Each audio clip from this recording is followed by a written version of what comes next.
자, 그래서 이제는 이제 평가를 할 건데요. 교육평가. 교육평가를 어려워하시는 분들이 많이 계시죠. 일단은 이게 어려울 수밖에 없어요. 여러분의 대부분이 수학과는 좀 거리가 먼시죠. 몇몇 수학과 거리가 이제 가까우신 수학교육과는 당연히 이제 가까우시고요. 그리고 이제 생물교육과, 화학교육과 뭐 이런 분들도 사실은 수학과 그렇게 거리가 가깝지 않죠. 통계랑도 당연히 거리가 멉니다. 그래서 교육평가와 이제 교육연구, 통계 이런 것들이 이제 여러분들에게 어려운 영역으로 다가가는 이유가 익숙하지 않아서 그런 건데요. 여러분들이 착각하는 것 중에 하나가 수식을 다 알아야 되느냐? 알 필요가 없습니다. 알 필요가 없어요. 그러니까 너무 걱정하지 마시고 여기 나온 내용 그리고 문제를 접했을 때 어떤 상황을 접했을 때 그걸 어떻게 해석해야 되느냐 이게 이제 핵심이 됩니다. 네, 그래서 여러분이 문제를 접했을 때 이걸 어떻게 해석을 해야 되느냐 이게 이제 핵심이 돼요. 왜냐하면 이 평가한 장면을 어떻게 해석하느냐가 굉장히 그 난이도를 조절하는데 크게 작용을 하거든요.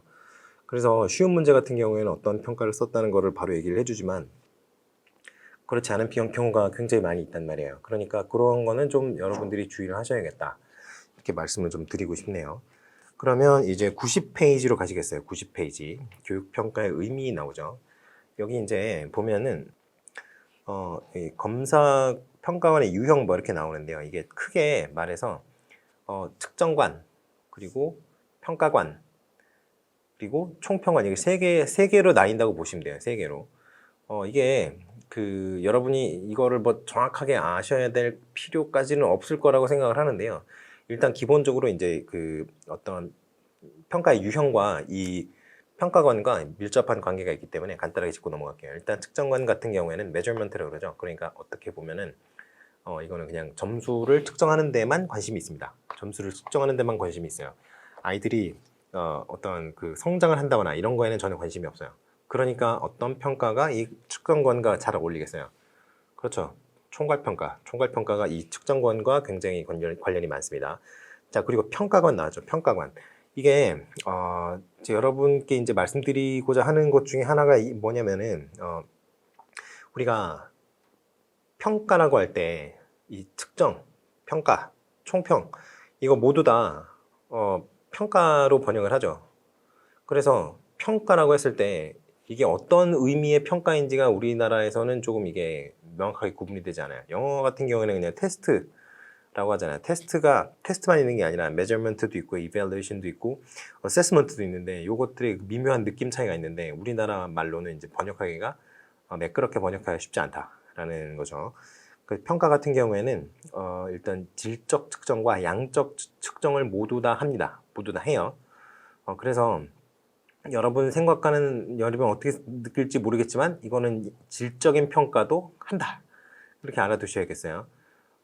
다만 이제 총평관에서 하는 것처럼 어떤 인간의 어떤 뭐 전인적인 요소 뭐 그런 것까지 이제 고려하느냐 하면 그런 거는 아니에요. 그래서 일단은 여기서 얘기하는 그 우리가 오늘 얘기하는 평가는 일단 이 이밸류에이션에 가깝다라고 보시면 돼요.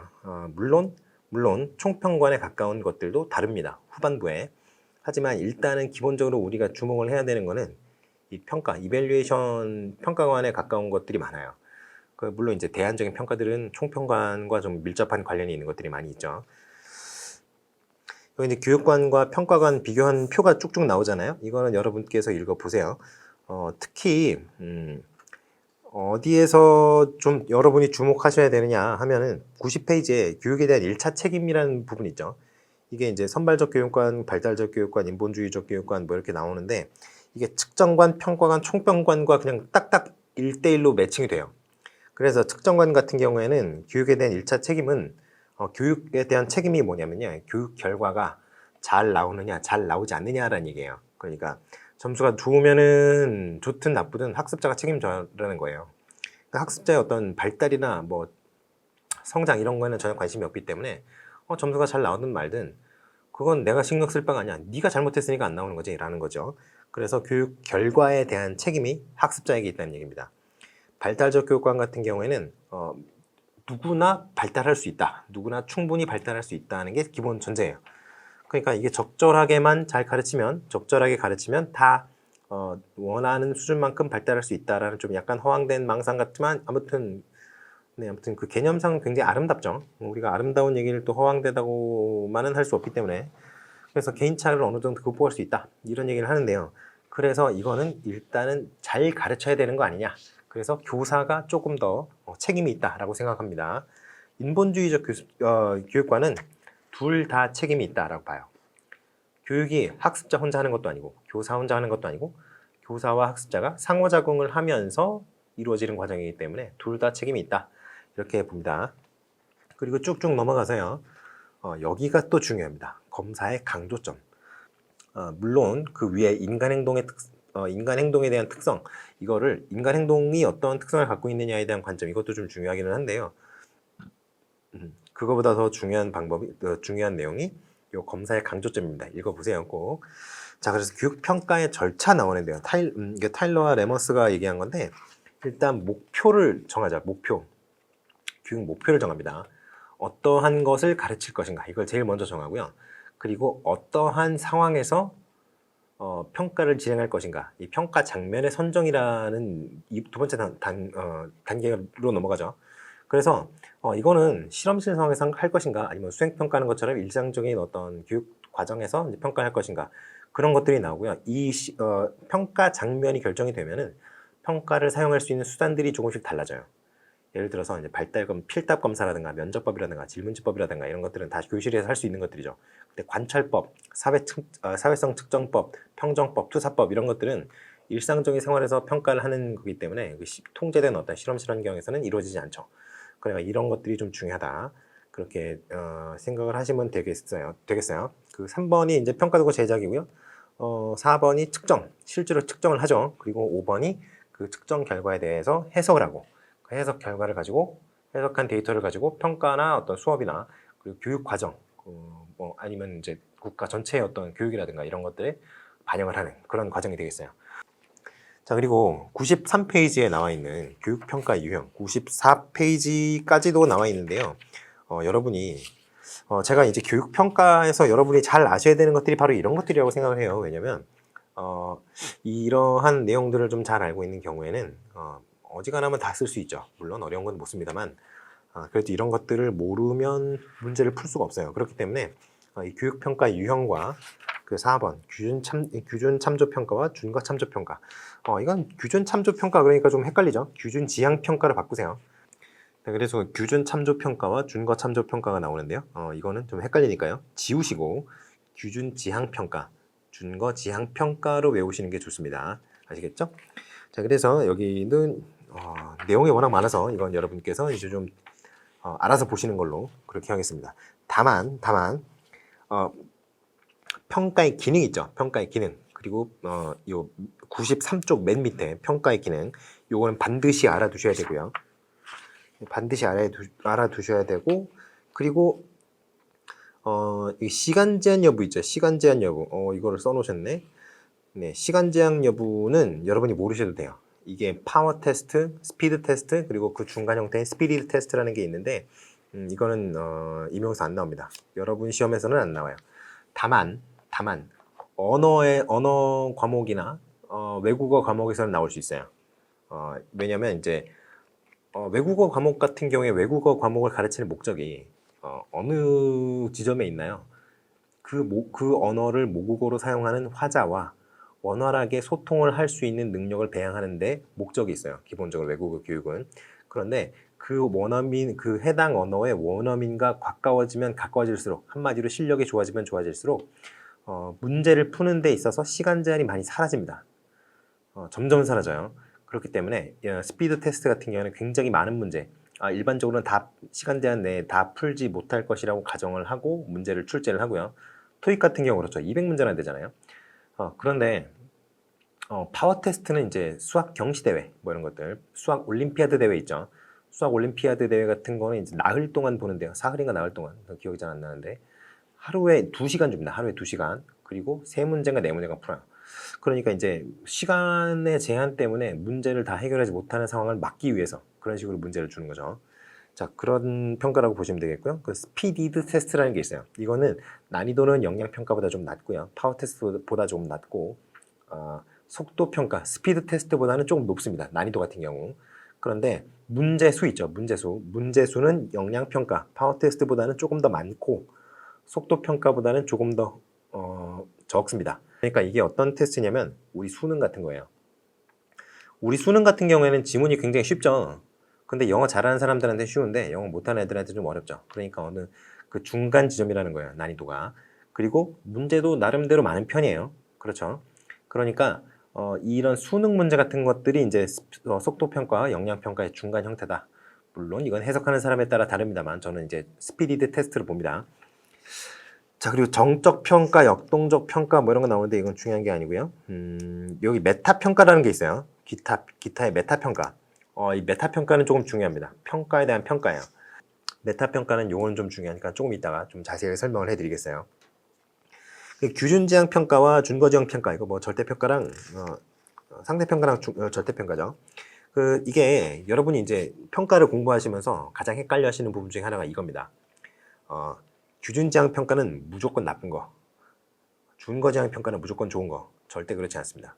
이게 평가라는 것이 다 목적이 있어요. 여러분, 총괄 평가가 필요가 없는 평가인가요? 아니죠. 선발과 배치 어떻게 할 거예요? 우리 교육사회학에서 나오잖아요. 학교가 수행하는 어떤 사회적 역할에 가장 중요한 것 중에 뭐가 있다고 하죠? 선발과 배치죠. 선발과 배치를 위해서 가장 필요한 시험이 바로 이 총괄평가입니다. 총괄평가 나쁜 거예요? 아니에요. 그렇지 않아요. 다만 총괄평가만을 평가의 어떤 유형으로 사용했을 경우에는 부작용이 좀 있을 수 있다. 이런 정도지 총괄평가가 나쁜 거라고 생각하시면 안 됩니다. 제가 총괄평가 나쁜 거라고 생각하는 친구들 여러 만나봤는데 그렇게 생각하시면 안 돼요. 그리고 그 준거지향 평가 있죠. 준거지향 평가가 좋은 평가다? 아니죠. 그것도 그렇지 않아요. 준거지향 평가도 부작용이 있어요. 부작용이. 제대로 된 평가를 못 하거든요. 어떤 집단 내에서 아이들의 상대 서열 같은 게 중요한 경우가 있습니다. 예를 들어서 이런 경우가 있다고 해보세요. 여러분이 의대를 이제 다 가고 싶어 하시겠죠. 대부분 다. 여러분이 수험생이었다면.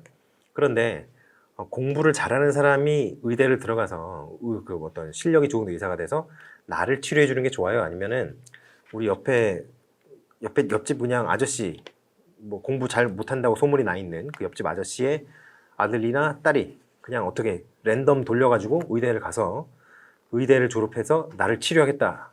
이게 좋으세요? 어떤 게 좋으세요? 생명이랑 관련된 일인데 예를 들어 여러분이 심장에 문제가 있다고 하죠. 그러면 누가 수술하는 게 여러분이 조금 더 안심이 되세요? 저는 전자일 것 같거든요. 이렇게 중요한 어떤 직업이라든가 사람의 생명과 관련된 일들, 이런 일들의 어떤 적합한 적임자를 선발하는 데 필요한 여러 시험, 그 자격 시험이라든가 이런 것들은 이 총괄 평가를 통해서 할 수밖에 없어요. 일회성 평가인데 일회성 평가 교육적 효과가 안 좋은 어떤 측면이 있음에도 불구하고 활용을 할 수밖에 없다는 거죠. 근데 이거를 수행 평가를 할 수 없잖아요. 저 사람이 다른 사람들의 친절해. 그럼 환자한테 친절하겠지. 의사가 되라. 할 수 있어요? 못한단 말이죠. 그러니까 그러한 어떤 검사의 목적과 검사의 형태가 일치하는 것이 좋은 거지 무조건 어떤 것이 나쁘다. 무조건 어떤 것이 좋다. 이렇게 생각하시면 안 된다는 겁니다. 아시겠죠? 자, 그리고 이제 뭐 여기 쭉쭉 나오는데요. 장점과 단점 정도는 알아두시는 게 좋아요. 여기 주관적 기준 뭐 임의평가로 나오는데요. 알아두시는 게 좋습니다. 여기 장점과 단점. 자, 이제 96페이지를 보시면 교육평가의 모형이 나오는데요. 모형을 직접 다루기 전에 여러분께서 이제 교육평가의 어떤 기본 가정 같은 거를 한번 살펴보실 필요가 있을 것 같아요. 일단은 교육평가를 왜 해요, 여러분? 교육평가. 제가 아까 말씀드렸죠. 그 어떤 행정적인 목적을 달성하기 위해서, 그러니까 선발과 배치라는 어떤 행정적인 목적을 달성하기 위해서도 교육평가를 합니다만, 그러한 어떤 교육평가가 행정적 그 목적만을 달성하기 위해서 하는 것들이 아니죠. 그 아이들에게 어떤 학습을 촉진하기 위해서, 아이들의 학습을 촉진하기 위한 어떤 형성적 기능이라든가, 그리고 이게 교수적 기능이라고도 해요. 그리고 이제 상담적 기능이라든가, 이런 것들이 다 이 평가에 있습니다. 여러분 이 평가라 그러시면 보통 이제 중간고사, 기말고사, 그리고 이제 여러분 이제 중학교 때, 고등학교 때 하셨던 수행평가 이 정도 생각을 하시는데요. 그런 평가 말고도 평가는 굉장히 다양해요. 여러분 이제 수업 시간에 질문하는 것들 있죠. 다 평가입니다. 다. 우리 A는 이걸 뭐라고 생각하니? 우리에 있는 지구 온난화를 줄이기 위해서 어떤 방법이 적절하다고 생각하니? 저는 나무를 심어야 될 것 같습니다. 평가입니다. 아시겠죠? 자, 그래서 일단 평가의 기본적인 가정을 먼저 몇 개 얘기를 해드릴게요. 평가는 일단은 전제를 하는 게 특히 네 가지 정도가 좀 중요한 것 같아요. 네 가지 정도. 하나는 일단은 학습자가 개발될 수 있다. 학습자의 어떤 개발 가능성에 대해서 전제를 합니다. 그렇지 않으면 평가를 할 필요가 없죠. 백날 가르쳐봐야 늘지 않는데 뭐하러 평가를 합니까? 그렇죠? 학습자의 어떤 개발 가능성이 존재한다. 이걸 기본 가정으로 해요. 그리고 그 평가의 대상 또는 자료가 굉장히 무한하다. 뭐 어떤 것이든 평가할 수 있다는 거죠. 그러니까 뭐 예를 들어서 한 시간에 콜을 몇 번이나 후비나 이런 것도 어떤 학습자의 어떤 긴장도라든가 예를 들어 시험 불안이라든가 학습 불안이라든가 이런 것과 연관이 있을 수 있거든요. 그러니까 콜을 파행의 어떤 숫자를 세는 거 이것도 평가의 대상이 될 수 있는 거예요. 웃기지만 실제로 그럴 수 있습니다. 자, 그리고 시간적 연속성. 이게 뭐냐면 여러분 오늘이랑 내일이랑 우리는 오늘 내일 그리고 글피 이렇게 말로 구분을 해놓는데 이게 실제로 우리가 말로 구분해놓은 표현으로 구분하는 것만큼 구분이 딱딱 되나요? 안 되죠. 그러니까 교육평가도 마찬가지예요. 아동의 발달은 그렇게 불연속적이지 않거든요. 오늘, 내일, 모레, 글피 뭐 이런 식으로. 불연속적이지 않거든요. 항상 연속적입니다. 왜냐하면 아이들이 잘 때도 뇌 속에서 어떤 정보 처리가 일어나요. 그렇기 때문에 발달은 항상 연속적이라는 겁니다. 그래서 그러한 그 아동의 어떤 그 연속적 발달 과정을 고려를 해봤을 때 교육이 성과를 낼 때까지 반드시 일정 정도 이상의 시간이 필요하다는 게 일단은 전제가 되어 있고요. 그렇기 때문에 그러한 그 아동이 충분한 능력을 이제 습득하는 시점까지 노력을 해야 되기 때문에 가르치기 위한 노력을 해야 되기 때문에 어떤 딱 종결된 시점, 지금 총괄평가 얘기를 하다가 말았는데 총괄평가 같은 거 어떤 더 이상의 어떤 교육적 피드백이 없고 그냥 일회성 평가로 끝나는 시험보다는 좀 더 이제 후속적인 조치를 할 수 있는 그런 평가가 좀 바람직하다 이런 얘기를 많이 하는 겁니다. 자, 그래서 피험자가 얼마나 수검자가 얼마나 예전에 비해서 얼마나 성장했는지 얼마나 발전했는지 이런 데 초점을 맞추는 것이 좀 더 좋겠다 뭐 이런 얘기를 하는 거죠. 그리고 종합성이라는 게 있어요. 종합성. 교육에는 여러분이 아시겠지만 굉장히 다양한 요인이 작용을 해요. 그래서 이제 혹자는 이렇게도 얘기를 합니다. 교육학을 얘기를 가지고 이제 잡학이라고 얘기를 해요. 잡학. 이것저것 다 들어가니까요. 그리고 이제 별로 이제 교육학 본연의 어떤 학문은 거의 없죠. 교육 과정 정도가 이제 교육학 본연의 이제 학문인데 나머지 철학이라든가 교육 평가라든가 다 외부에서 가져온 거잖아요. 그렇기 때문에 굉장히 여러 요인이 동시적으로 작용을 하는데 이게 이제 어떤 대상을 적절하게 평가를 하려면 그 평가 대상과 관련된 여러 가지 자료를 이미 다 가지고 있는 상태에서 종합적으로 평가할 필요가 있다는 거죠. 교육이 그만큼 여러 가지 이제 분야를 다루고 그런 여러 분야에 접촉이 되어 있기 때문에 이렇게 종합성을 띠고 있다는 얘기를 하는 겁니다. 자, 그래서 일단은 요 정도까지 얘기를 할 수 있을 것 같고요. 기본적으로는 자, 이제 교육평가 모형을 먼저 보도록 하겠어요. 일단 목표 중심 평가가 있어요. 목표 중심 평가. 자, 그래서 여기 보시면 타일러 모형 같은 경우는 이제 목적을 먼저 설정을 하죠. 잠재적인 목적을 먼저 설정을 하고 그리고 이제 실제적인 목적, 구체적인 목적을 설정을 하는데 그 과정에서 체들이 작용을 하죠. 1차적인 어떤 목적, 그러니까 교육 목적, 잠정적인 목적을 설정을 할 때는 교육 철학에 작용을 해요. 가르치는 게 타당한가. 그런데 이제 2차적인 체, 그 2차적인 체가 바로 교육 심리학이 되는 거죠. 이게 가르칠 수 있는 것인가. 예를 들어서 너무 어려운 수학 내용을 초등학교 1학년한테 가르칠 수가 없겠죠. 그런 것들이 이제 체로 작용을 하게 되고요. 그 다음에 학습 경험을 선정하고 학습 경험을 조직하고 학습 경험을 평가하는 그런 과정들이 이제 진행이 되는데 여기서는 조금 더 이제 세분화해서 얘기를 하시는 것 같아요. 근데 이제 기본적으로는 의미 있는 단계는 5단계다. 왜냐하면 이게 일단은 타일러의 그 합리적 교육과정 설계 모형 같은 경우에는 교육 평가가 맨 마지막에 있잖아요. 그런데 이제 목표 달성 모형 같은 경우에는 그 마지막 단계 평가에만 이제 집중을 하는 건데 여기서는 이제 목표를 설정을 하고 분류를 하고 그리고 이걸 행동 동사로 옮깁니다. 행동 동사. 왜냐하면 명확하게 평가를 할 수 있는 용어여야 한다는 거예요. 그래서 요거를 이제 그리고 이제 평가를 어떻게 할 것인가, 어떤 곳에서 평가를 할 것인가, 뭐 교실에서 할 것인가, 아니면 그냥 수행 평가를 할 것인가, 뭐 이렇게 정하죠. 그리고 측정 도구를 활용을 해서 측정을 하고 그거를 이제 원래 측정한 어떤 결과랑 원래 설정했던 목표랑 이제 비교를 하는 그런 식으로 이제 이루어져요. 자, 그렇게 해서 요 목표 중심 평가는 이렇게 되어 있다 이런 얘기를 말씀을 드리고요. 그리고 운영 중심 평가 있죠. 이게 CIPP 모형 같은 경우에는 이거는 의사결정을 위한 모형이에요. 그래서 다른 것들은 그냥 여러분께서 읽어보시고요. 여기 97페이지 위쪽에 여기 상황평가 있죠. 상황평가, 투입평가, 과정평가, 산출평가. 이게 어떤 의사결정을 위한 것인지를 외우셔야 돼요. 계획 의사결정, 구조화 의사결정, 실행 의사결정, 재순환 의사결정. 이렇게 해서 재순환 의사결정 같은 경우에는 그 교육 프로그램을 유지할 것인지 폐지할 것인지 이거를 결정하는 그런 단계예요. 자, 그래서 소비자 중심평가, 이거는 뭐 학습자 중심평가라고도 하는데요. 일단은 탈목표 평가, 탈목표라 그래서 진짜 골프리 이제 이밸류에이션입니다. 그래서 요구 근거 평가, 형성 평가라고도 하는데 요구 근거 평가라고 그냥 알아두세요. 탈목표 평가, 요구 근거 평가. 그래서 여기 나오는 것들을 쭉쭉 이제 공부를 하시면 될 것 같고요.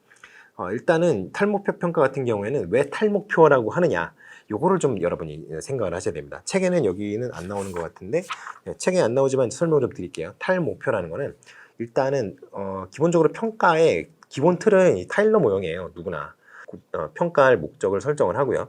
평가를 어떻게 할 것인지, 평가할 장면, 그러니까 평가를 어느 환경에서 실행할 것인지 결정을 하고, 그리고 이제 평가에 사용할 어떤 평가 도구들 그런 걸 개발을 하고요. 실제로 평가를 하고 그 평가 결과를 가지고 다시 완료시키는 그런 과정이 기본적 틀인데, 이 과정, 이러한 타일러 목표 같은 경우, 타일러의 평가 모형 같은 경우에는 굉장히 꽉 짜여져 있는, 굉장히 구조화되어 있는 평가란 말이에요. 그러다 보니까 맨 처음에 설정했던 그 평가의 목표가 아닌 것들에 대해서는 어떻게 되겠어요? 평가를 제대로 할 수가 없겠죠. 그렇기 때문에 그런 확산적 목표, 그런 것들을 좀 평가를 할 수 있는 그런 모델이 필요한 거 아니냐, 그러한 것들이 필요한 거 아니냐, 이러한 의미에서 제시된 것이 이 탈목표 평가라는 거예요.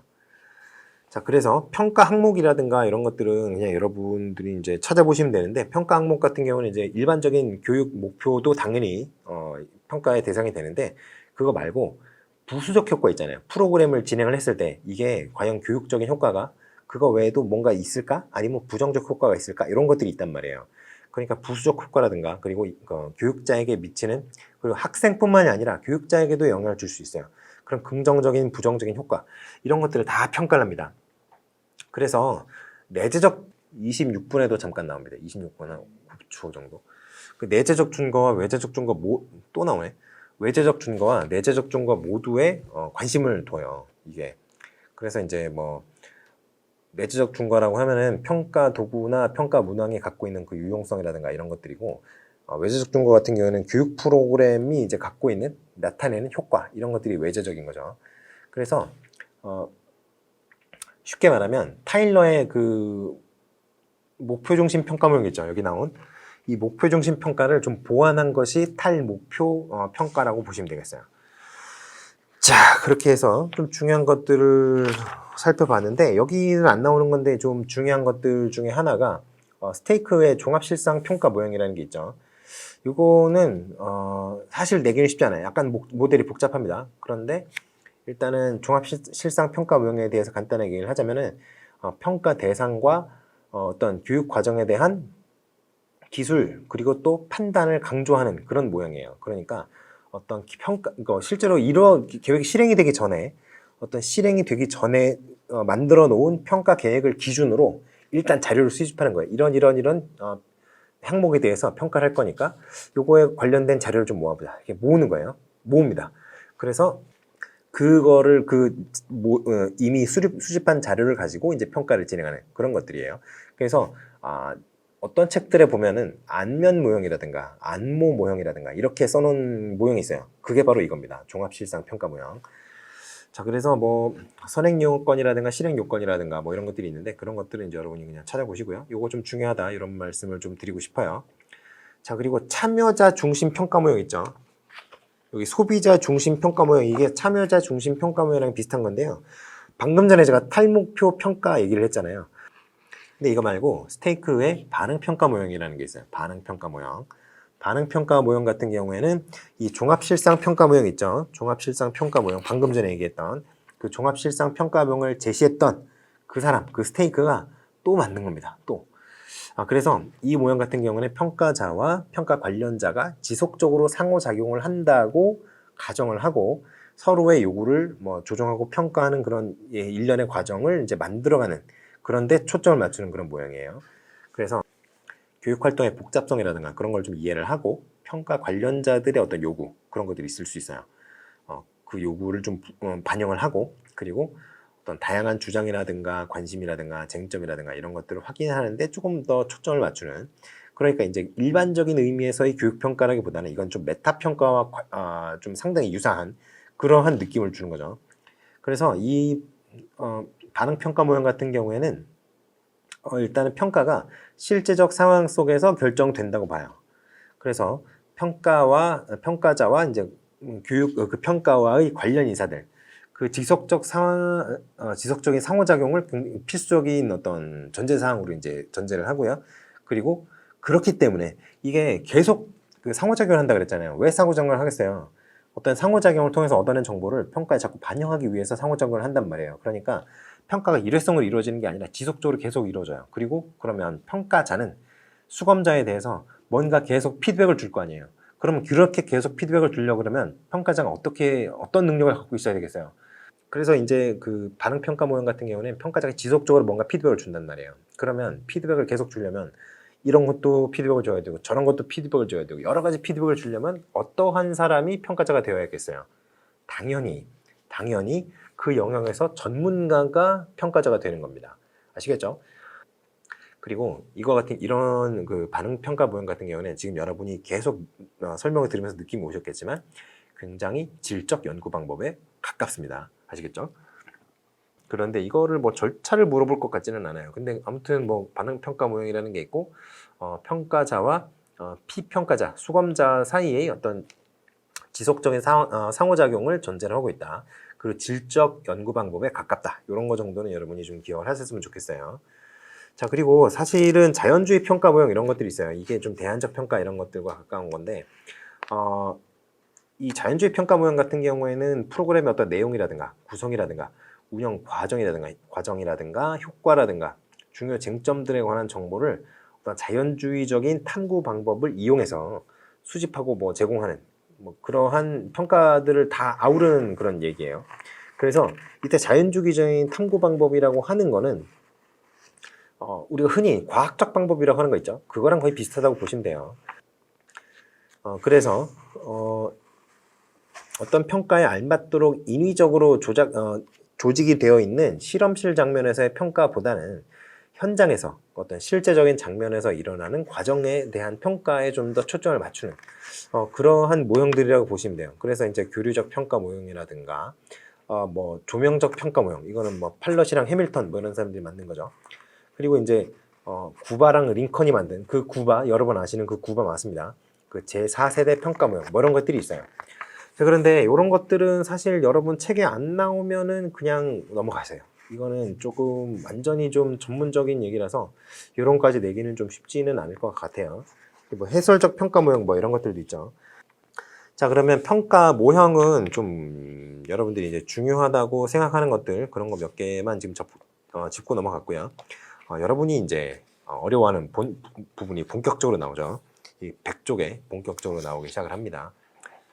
자, 그래서 여러분 이제 그 대안적인 평가라고 해야 되나요? 좀 후기라고 해야 되나요? 아니면 뭐 최신 평가 모형이라고 해도 좋은데 이제 뭐 여러 가지 있는데 그 자연주의 평가 모형, 방금 전에 얘기를 했던 자연주의 평가 모형이 이런 평가 모형에 들어갑니다. 그러한 부류에 들어가요. 일단은 리페이가 얘기했던 교류적 평가 모형이라는 게 있고요. 리페이라는 사람이 있어요. 리페이가 얘기했던 교류적 평가 모형 뭐 이런 게 있고요. 그리고 이제 해밀턴과 팔럿 이런 사람들이 주장했던 이제 조명적 평가 모형이라는 게 있어요. 그리고 이제 구바와 링컨, 방금 전에 얘기했었던 구바, 링컨 얘기했던 이제 제 4세대 평가 모형 이런 게 있어요. 자, 구바와 링컨이 얘기했던 제 4세대 평가 모형이라는 게 있는데 이게 왜 제 4세대 평가 모형이라고 하냐면요. 본인들이 자기네들의 평가 모형이 제 4세대 평가 모형이다 라고 얘기를 해요. 그리고 그 전까지 자기들이 이제 모형을 제시하기 전까지 평가 모형들을 제 3세대까지로 이렇게 좀 분류를 합니다. 그래서 이 사람들이 이제 얘기하는 게 제 4세대 평가 모형인데 아무튼 뭐 이거는 아마 안 나올 것 같아서 이거는 그런 내용들이 있다는 것만 얘기를 하고 좀 넘어갈게요. 그리고 코플먼 이런 사람들이 얘기했던 해설적 평가 모형 뭐 이런 것들이 있어요. 근데 이런 것들은 조금 나올 확률이 좀 낮기 때문에 이것만 왜 여기다 놨을까요? 자, 여기를 옮기고 뭐 이런 것들이 있는데 이런 것들은 좀 확률이 낮기 때문에 이런 것들은 그냥 이런 게 있다. 이런 거 정도로만 이제 여러분이 생각하시면 되겠고요. 좀 나올 수 있을 만한 것들을 좀 이제부터 말씀드릴게요. 일단 전문가 중심 평가문이 있습니다. 전문가 중심. 그래서 워든과 샌더스, 뭐 피츠패트릭 뭐 이런 사람들이 얘기했던 전문가 중심 평가 모형이 있어요. 전문가 중심 평가 모형. 이거는 그 가장 널리 사용되는 사실 평가 모형 중 하나예요. 이게 왜 그러냐면 전문가의 판단에 의해서 교육 제도라든가 교육 프로그램이라든가 교육 활동이라든가 이런 것들을 평가하는 모형이에요. 그렇기 때문에 평가 전문가의 어떤 통찰을 활용할 수 있다는 장점이 있죠. 그런데 문제는 이 평가 전문가라고 해서 신이 아니죠. 신이 아닙니다. 그렇기 때문에 어떤 평가 전문가의 어떤 개인적인 편견이라든가 어떤 뭐라 그래야 되지? 그 성향이라든가 이런 것들이 주관적인 어떤 의견이라든가 이런 것들이 조금 반영되기 쉬운 그런 제한점은 좀 있어요. 전문가는 역시 전문가이기 때문에 일단은 평가 체계를 이제 공식적인 전문 심의 체제라든가 뭐 비공식적인 심의 체제라든가 특별 전담위원회라든가 뭐 특별 전담 개인 심의라든가 이런 것들을 통해서 어떤 전문가의 의견을 뭐 수용하고 뭐 받아들일 건 평가를 받는 사람 입장에서도 평가 결과를 받아들일 건 받아들이고 싶지 않은 건 받아들이지 않고 이러면 되니까 평가 전문가의 평가라고 해서 뭐 무조건 다 받아들여야 되는 건 아니죠. 이렇게 했으면 좋겠습니다 하는데 뭐 현실적으로 안 되면 어쩔 수 없잖아요. 그러니까 이제 그런 것들은 좀 어느 정도 걸릴 수 있다. 하지만 일단은 요 전문가 중심 평가 모형이라는 게 좀 많이 사용이 되고 있는 그런 평가 모형이에요. 그리고 이제 전문가 중심 평가 모형 중에 또 하나가 있죠. 아주 유명한 거. 아이즈너 얘기한 거 있잖아요. 아이즈너 예술적 평가 모형. 이게 예술적 평가 모형이라고도 하고요. 교육 비평 모형이라고도 해요. 교육 비평 모형이라고도 하고 예술적 비평 모형 이렇게 번역하는 분들도 계십니다. 아무튼 그 아이즈너가 얘기했던 이 평가 모형 이거는 이제 뭐를 많이 얘기하죠? 이제 교육적 감시관 그리고 이제 교육 비평 요 두 가지를 많이 얘기하죠. 교육적 감시관에서 얘기하는 감시관이라는 건 어떤 대상의 복잡하고 미묘하고 섬세한 특징들 이런 것들을 잘 잡아내는 능력이 바로 감시관인데 교육적 감시관이라면 뭐겠어요? 그러한 감시관의 능력이 교육적인 영역에서 작동을 했을 때 교육적 감시관이라고 하겠죠. 그러니까 어떤 교육의 의도적인 차원이라든가 아니면 뭐 구조적인 차원이라든가 교육 과정 뭐 그런 것들 그리고 뭐 수업이라든가 평가 뭐 이런 차원 여러 가지 차원들에서 굉장히 전문가적인 식견을 가지고 있어야 된다는 게 이제 그 아이즈너의 주장이에요. 평가자가. 그 교육 비평이라는 게 뭐냐? 비평은 사실 비평이라는 거는 대상의 옳고 그름이라든가 아름다움과 추함이라든가 이런 것들에 대한 어떤 의견이죠. 의견인데 그런 것들을 논하는 작업이 이제 비평인데 일단은 감시관 같은 경우에는 방금 전에 얘기했던 감시관 같은 경우에는 그거를 공적으로 표현하지 않을 수도 있잖아요. 그렇죠? 그냥 내가 봤을 때 저게 어떻다 이렇게 얘기하고 끝날 수 있는 거잖아요. 근데 교육 비평이라는 거는 이 감시관이라는 거 아까 얘기했던 감시관을 통해서 얻어낸 어떤 평가 그런 것들이 개인적, 주관적 측면에서만 머물러 있다가 교육 비평이라는 단계로 오면 그게 공식적으로 발표가 됩니다. 외부로 발산이 되는 거예요. 그래서 어떤 감시관을 공식화하는 그런 의미가 있어요. 교육 비평이라는 거는. 그렇기 때문에 이게 근거가 있는 이야기를 할 때는 자신 있게 얘기를 할 수 있지만 근거가 없는 이야기를 할 때는 사람이 어떻게 됩니까? 자신감이 없어지죠. 그렇기 때문에 이 교육 비평을 하고자 한다면 어떤 이론적인 근거라든가 이런 게 좀 확실할 때 가능한 얘기입니다. 뭐 절차 같은 것도 뭐 중요할 수 있어요. 일단 그래서 실제 사상에 대한 감상부터 시작해 가지고 기술적 측면을 비평을 하고요. 그리고 해석적 측면을 비평을 하고 평가적 측면을 또 비평을 해요. 그리고 이제 결론 도출하고 재원을 하죠. 뭐 그렇게 이제 진행이 됩니다.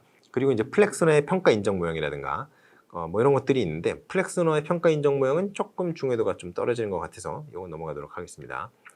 자, 그럼 대안 평가로 이제 얘기를 할 수 있는 것들이 이제 수행 평가라든가 뭐 여러 가지 있죠. 수행 평가의 종류가 굉장히 많아요. 굉장히 많은데 뭐 여러분이 이제 잘 아시는 그 수행 평가의 어떤 종류가 뭐가 있을까요? 논술이 있죠. 논술 있고 구술도 있고요. 토의나 토론 같은 것도 있고 포트폴리오도 있고 프로젝트법도 있고 실험 실습법, 관찰 기록법 이런 것들이 여러 가지가 있는데 이거는 정말 대표적인 수행 평가의 방법들을 얘기한 거고 이거 외에도 수행 평가의 방법들이 굉장히 많습니다. 그런데 수행 평가는 어떤 평가다라고 이제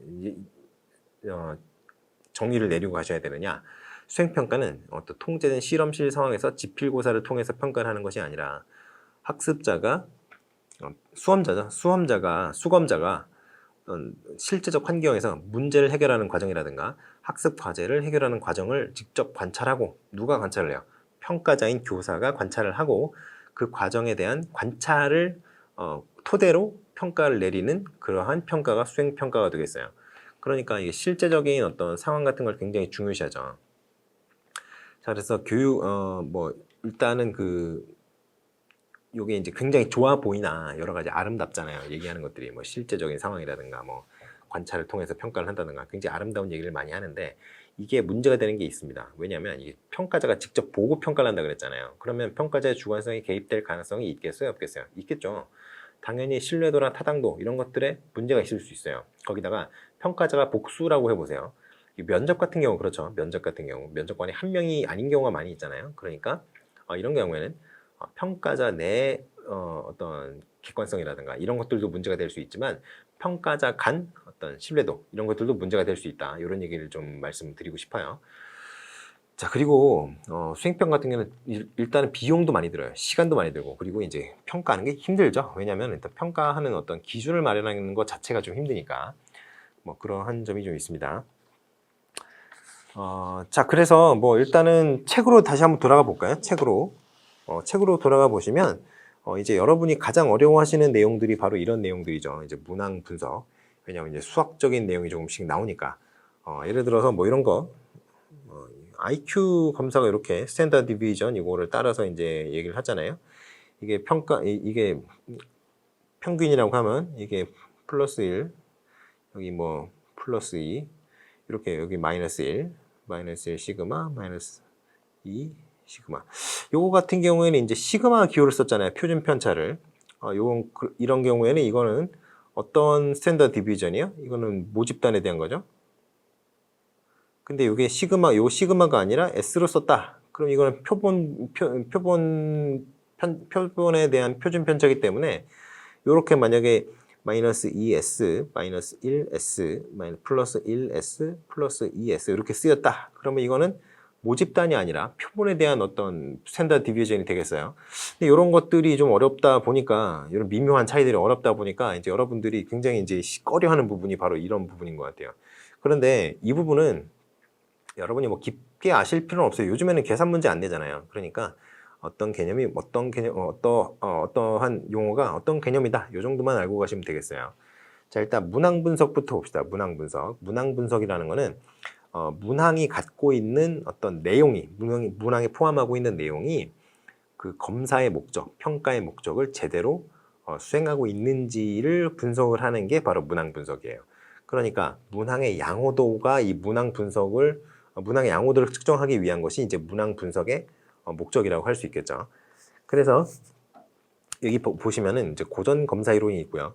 문항 반응 이론이 있는데 이 두 개 중에 무엇이 더 중요하냐? 똑같이 중요합니다, 여러분한테는. 왜냐하면 여러분들은 고전 검사 이론도 많이 다룰 것이기 때문이에요. 사실 문항 반응 이론이 뭐 어떤 사람 보면 문항 반응 이론이 뭐 무조건 뭐 다 옳은 것처럼 얘기하는데요. 그 사람은 잘 모르는 사람이고요. 문항 반응 이론이 기본적으로 이 고전 검사 이론에서 사용하는 그런 통계 용어들을 많이 사용을 하고요. 통계적 개념들도 많이 사용을 합니다. 그렇기 때문에 문항 반응 이론이 고전 검사 이론 없이는 성립할 수 없다. 그런 점도 좀 생각을 해 두셔야겠어요. 물론 차이점은 있죠, 당연히.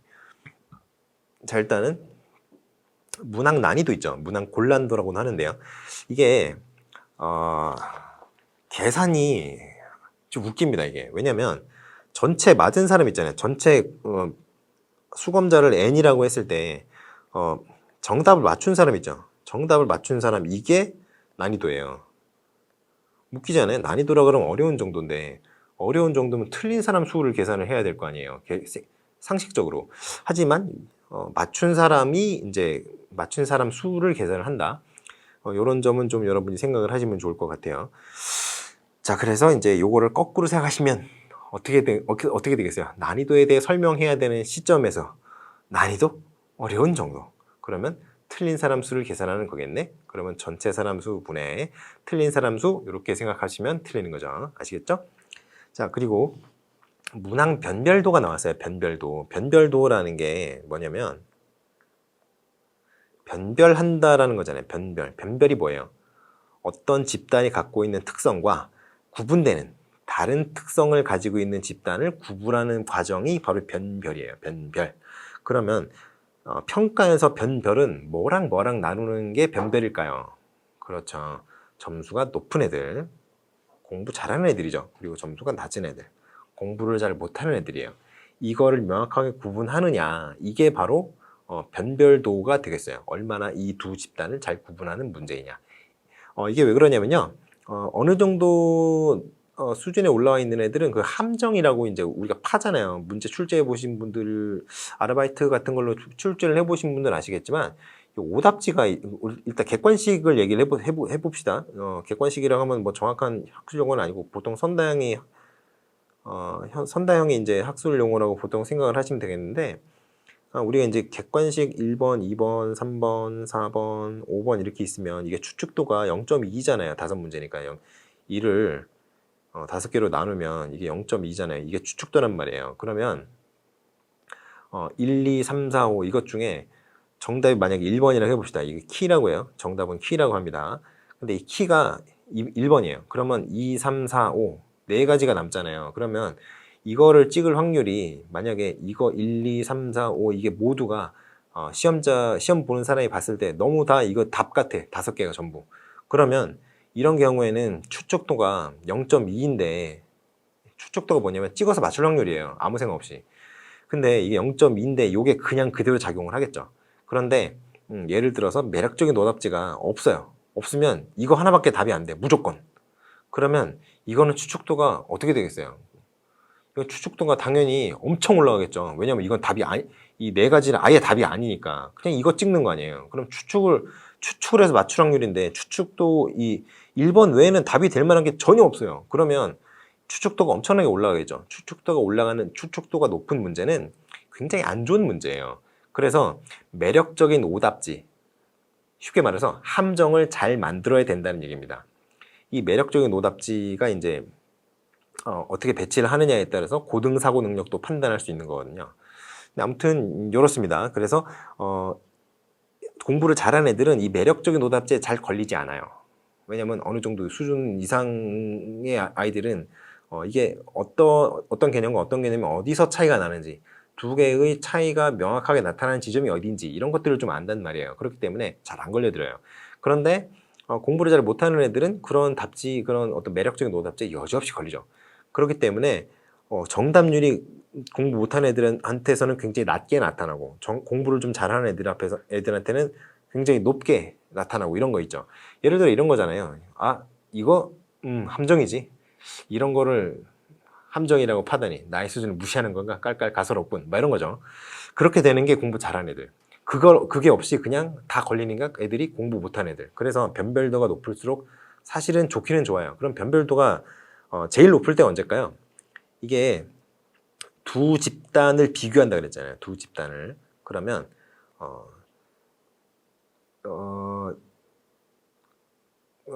일단은 높은 점수를 받은 사람의 수를 N1이라고 합시다. 그리고 맞춘 수를 R1이라고 해요. 또 N2가 공부 못하는 애들 R2 이렇게 해서 이게 난이도잖아요. 난이도이자 정답률이죠. 요거를 뺀 게 이제 기본적으로 문항 변별도예요. 이건 이제 고전검사 이론에서. 근데 요거 이 고전검사 이론에서의 변별도를 이렇게 얘기를 하시는 분들이 많이 있어요. 제가 문제를 내보니까. 이걸 2분의 1 n으로 하시고 여기서 r1 r2 뭐 이런 식으로 하시는 분들이 있어요. r 높, r 낮 이렇게 해봅시다. 이렇게 하면 틀리죠. 이렇게 하면 틀립니다. 왜 그러냐면요. 이거는 어떤 개념이냐면 전체가 이렇게 있잖아요. 전체가. 수험자 수가 n인데 n이 이렇게 전체가 있다고 했을 때 이거를 그냥 뚝 잘라서 높, 낮 이렇게 했을 때 이게 가능한 거예요. 이게. 왜냐하면 요 중간치는 안 본단 말이에요. 중간치는 이거 계산할 때는. 그러면 전체 모집단 이만큼인데 높은 사람 20%, 낮은 사람 20%만 본다 그러면 어떻게 할 거예요? 요 가운데 60%는. 이거는 계산이 안 돼요. 그러니까 이런 경우에는 0.2n 이렇게 되겠죠. 0.2n. 왜냐면 이게 높은 성적 이 높은 점수가 높은 친구들이랑 점수 낮은 친구들이랑 이 숫자 똑같이 한단 말이에요. 여기서 총 100명인데 여기서 20명, 여기서 20명 보면은 나머지 60명은 안 본단 말이죠. 그러면 이 경우에는 정답률 계산을 하면 어떻게 되겠어요? 여기 20명, 그죠? 20명 빼기. 그럼 맞추는 사람이 R1 뭐 이렇게 있을 거 아니야, R2. 이렇게 계산을 하셔야 되는데 이거를 이런 식으로 2분의 1, 뭐 지성이 없는지 무지성으로 2분의 1낸 이렇게 하시면 안 돼요. 아시겠죠? 이런 경우도 있단 말이죠. 그래서 상위권 학습자의 정답률과 하위권 학습자의 정답률 간의 차이 이렇게 생각을 하셔야 돼요. 자, 그리고 추측도 여기 나오죠. 오답의 매력도 뭐 이런 것도 다 지금 제가 말씀드린 것들인데 제가 지금 다 말씀을 드린 것들인데 이 고전검사 이론이 아주 간편하죠. 사실 이런 식으로 생각을 하면 그런데 단점도 있어요. 단점. 왜 그러냐면은 일단 고전검사 이론 같은 경우에는 총점을 이제 어떤 준거로 삼아요. 총점. 단순하게 총점. 그렇기 때문에 이게 정확성이 좀 떨어집니다. 그래서 나온 것이 이제 문항 반응 이론이에요. 문항 반응 이론 같은 경우에는 그러한 어떤 고전 검사 이론의 단점을 좀 개선하기 위한 여러 가지 장치들이 좀 포함이 되어 있어요. 이 대표적인 게 이 변별도인데요. 변별도 여기 나온 거. 근데 이 고전 검사 이론과 달리 이제 문항 반응 이론 같은 경우는 IRT라고 하는데 Item Response Theory라 그래서 여기서 변별도가 어떤 수준이냐면 이게 정답률이 1이라고 하고 0이라고 하면은 여기 0.5가 있잖아요. 0.5 정답률 0.5 수준에서 이렇게 시그모이드 함수처럼 이렇게 바뀌는 요 변곡점 있죠. 여기서의 그 접선, 이 접선의 기울기가 바로 그 변별도가 됩니다. 그러면 변별도 높은 케이스 어떻게 되겠어요? 여기서는 정답률이 굉장히 낮아요. 공부 못하는 애들. 그런데 공부 잘하는 애들은 거의 다 맞았다고 해봅시다. 그러면 이게 함수가 어떻게 나오냐면 그래프가 어떻게 나오냐면 여기 0.5라 그랬죠. 여기 0.5 여기 1이고 그럼 여기서 거의 수직에 가깝게 이렇게 올라가요. 그러면 여기서는 정답률이 굉장히 낮다가 요 수준 여기 이제 세타라고 많이 표현을 하는데요. 여기서 이렇게 갑자기 급격하게 올라가서 여기서 또 이렇게 고원을 그리는 것 듯한 그런 모습으로 나타나죠. 그래서 변별도가 뭐냐? 난이도가 정답률이 0.5 지점인 수준에서의 그 접선의 기울기가 이제 그 변별도가 되는데요. 이게 변별도가 크면 클수록 이게 사실 이렇게 수직이 되면 이게 변별도가 무한이잖아요. 그렇게 되면 크면 클수록 그 문항의 변별도가 높다. 이런 식으로 생각을 하시면 되겠어요. 자, 그래서 이런 정도인데 여기 나오네요. 문항 특성 곡선. 이게 여러 가지 이제 나오는데요. 그러면 여기 보시면 1번, 2번, 3번 있잖아요. 문항 난이도가 다른 세 문항의 문항 특성 곡선. 그러면 1번, 2번, 3번 중에 어느 것이 가장 문항의 그 변별도가 높겠어요. 여러분 0.5 수준이라고 그랬죠. 0.5 수준. 0.5 수준에서 딱 선을 긋는 거예요. 그래서 그때 기울기를 보세요. 어느 것이 가장 높아요?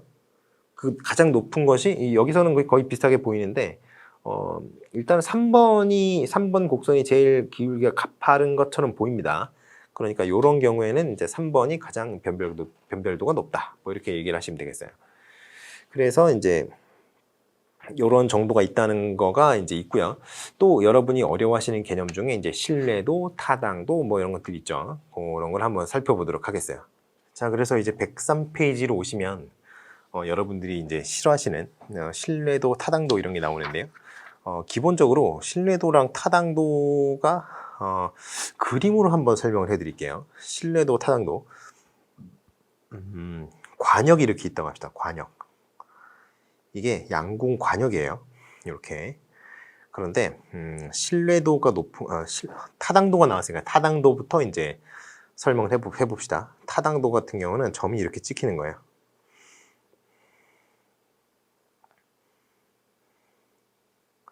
자, 점이 이렇게 찍힙니다. 그러면 여기가 이제 제일 정확한 관역이잖아요. 그러면 이 안에 몇 개 들어가 있어요? 지금 4개 내지 5개 정도가 들어가 있죠. 근데 제가 총 점을 한 10개, 11개 정도 찍었네요. 11개 맞나요? 11개 정도 찍었는데요. 그러면 요 안에 관역에 5개 들어갔다고 하면은 11분의 5가 맞았잖아요. 그럼 정확도가 11분의 5 정도가 되겠죠. 이게 타당도입니다. 이게 뭐냐면 내가 특정하고자 하는 목표가 있을 거 아니에요. 특정하고자 하는 대상을 얼마나 정확하게 측정하느냐가 타당도의 개념이에요. 그런데 신뢰도는 뭐냐? 신뢰도는 이렇게 똑같이 관역이 있다고 했을 때 이렇게 모이는 거예요. 이제 군대 갔다 온 남자분들은 아시겠지만 총을 이렇게 쏘면 어떻게 될까요? 아주 잘 쏘는 거죠. 여기 탄착군이 형성이 돼 있잖아요. 이렇게 신뢰도 같은 경우에는 이런 식으로 검사를 했을 때 결과가 여기 한 군데 일정하게 모이는 거예요. 한마디로 검사 결과가 얼마나 일정하게 나오느냐가 신뢰도의 개념입니다. 그러니까 이거는 타당도는 낮아도 신뢰도는 아주 높은 케이스라고 할 수 있어요. 그런데 만약에 여기 모인다고 합시다. 여기 이렇게 모였어요. 그러면 어떤 평가가 되겠어요? 이거는 신뢰도도 높고 타당도도 높은 그런 어떤 평가가 되겠어요. 그래서 타당도 같은 경우에는 이제 뭐 여러 가지가 있죠. 내용 타당도 있고요. 예언 타당도 있고 뭐 공인 타당도, 동시 타당도라고도 하죠. 그리고 이제 구인 타당도, 뭐 체제적 타당도, 결과 타당도 이런 것들이 있는데 이거 내용들은 여러분이 쭉 다 읽어보시면 되고 기본적으로 타당도의 개념이 이렇게 원하는 측정하고자 하는 요 목표 대상이죠. 이걸 얼마나 정확하게 측정하느냐가 타당도의 개념이라고 보시면 되고요. 신뢰도 같은 경우에는 검사 결과가 얼마나 일정하게 나오느냐, 그것이 바로 신뢰도의 개념이라고 생각하시면 돼요.